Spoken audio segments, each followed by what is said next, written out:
Hello everyone. Today I will teach you an interesting concept that is emergence of macroeconomics.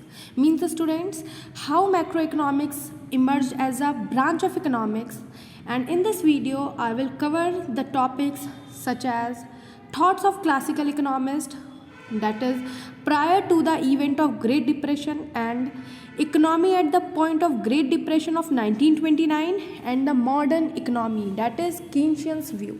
Is that clear? So students, let's start with the first topic of this video, that is the economy before Great Depression.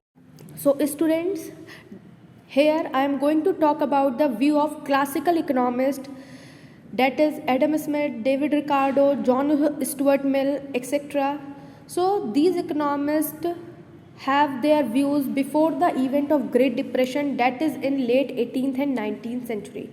Because students, before the event of Great Depression, the macroeconomics is considered to be the extension of microeconomics, and it did not exist as a separate branch of economics.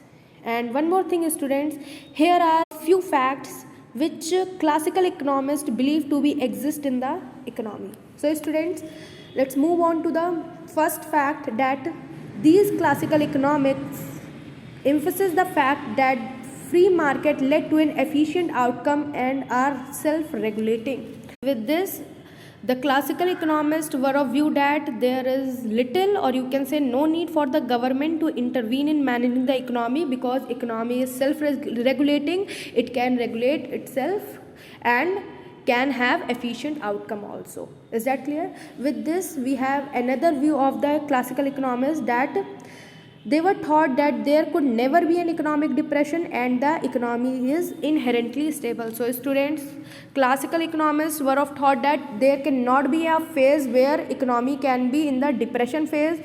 And we have another viewpoint of classical economists. So there they assume that the long run aggregate supply curve is inelastic, and therefore any deviation from the full employment will only be temporary. So students, here classical economists are of view that there will always be full employment as long as there were workers who are willing to work and there are factories that are ready to produce at their full capacity. So student, if any deviation happens from full employment, it will only on the temporary basis. Okay, so student, with this we have another viewpoint of classical economists, that the economy is automatically self-adjusting and such that there can be no economic depression or any protected failure. So student, as I already told you that they were of the view that there will be no economic depression, and if any economic depression happens, the economy can self-adjust itself. So student, these are the viewpoints of the classical economist before the event of Great Depression happened. Because students, classical economists did not foresee a severe downturn phase or the recession in the trade cycle, or you can say level of economic activities, and that's why the Great Depression of 1930s happened. So basically student, the Great Depression was a severe worldwide economic depression that took place mostly during 1930s, beginning in the United States. And students, one more thing, the timing of this Great Depression varied around the world. In most of the countries, it started in 1929 and lasted until the late 1930s. So student, it was the longest, deepest and most widespread depression of the 20th century. And student, this Great Depression of 1929 greatly destroyed the credibility of the classical economist. So student, let's see what is all about Great Depression of 1930s. So student, क्या हुआ था 1930s में? So student, depression of 1930s led to huge unemployment in the developed countries of the world, that like North America and Europe. So student, unemployment जो था वो developed countries में बहुत ज़्यादा बढ़ चुका था. In USA unemployment shot up from 3% to 25% between period of 1929 to 33. So student, you can see the difference is huge. And fall in employment was accompanied with a fall in GDP between the period 1929-33. So student, आपका unemployment तो हुआ ही था, उसके साथ साथ आपका GDP भी गिर गया था. So student, in USA GDP fell by 33%.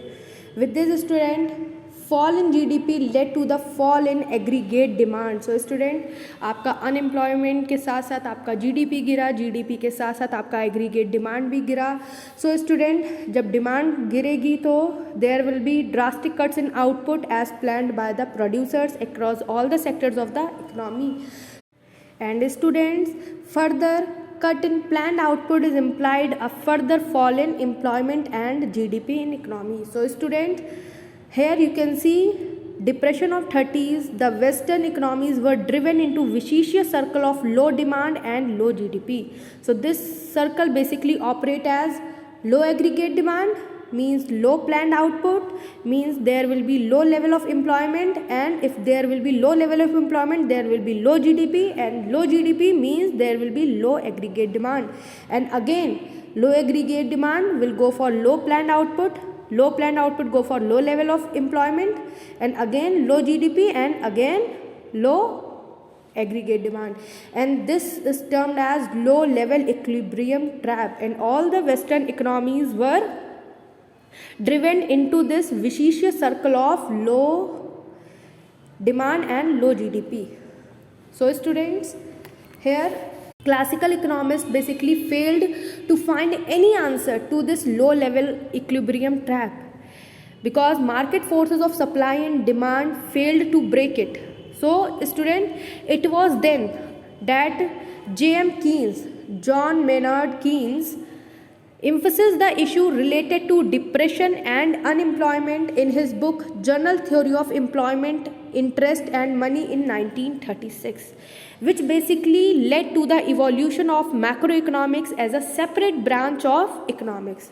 So students, Professor John Maynard Keynes was the pioneer in the field of modern economics, and he argued that the economy can be below full capacity for a considerable time due to imperfect markets. So student, कीन्सन का ये कहना था कि economy कभी कभी below full capacity हो सकती है. क्यों? क्योंकि यहाँ पे इम्परफेक्ट मार्केट्स होती हैं. So students, he invented several macro economics variables like aggregate demand and aggregate supply, and he formulated a macroeconomic model to break the vicious circle of low level equilibrium trap. And more important students, he diagnosed lack of aggregate demand as the root cause of the problem, and also suggested that large scale expenditure by the government as a remedy. So students, if we want to increase the aggregate demand, this means government should come in front and do public expenditures. Is that clear? Students, I hope you understood the classical viewpoint of the economist before Great Depression and the economy at the time of Great Depression, and how macroeconomics became a separate branch of economics. So students, if you like my video, please like it, share my video with your friends and subscribe to my channel. Thank you.